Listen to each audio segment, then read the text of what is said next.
On the very first day, the trade wind blew from the chilly Antarctic.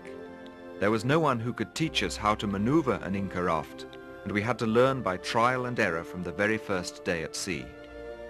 All day long, 2 hands were required at a time to hold the steering oar in position. But as we got to know the raft and its characteristics, we discovered that all we needed to do was to lash the helm and the raft would steer itself.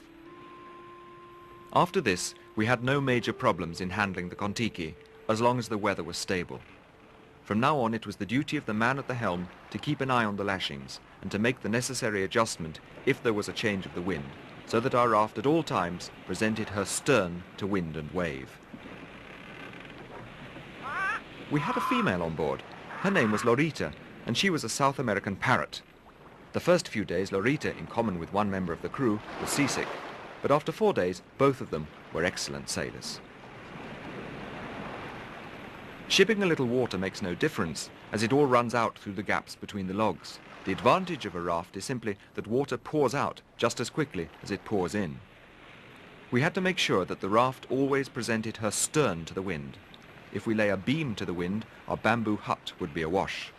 As long as the sail filled with a following wind, the raft would ride the waves and float like a cork.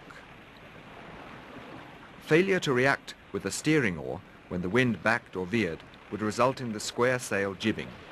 We'd then have to work the heavy steering oar and wrestle with the sail to bring the raft back on course. Otherwise, the sail would flap violently against the bamboo hut.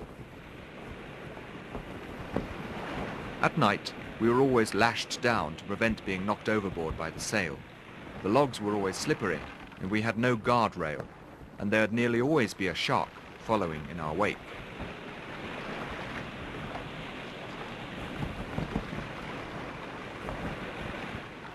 In the end, the Kon Tiki would gracefully submit and continue calmly her way with the wind astern.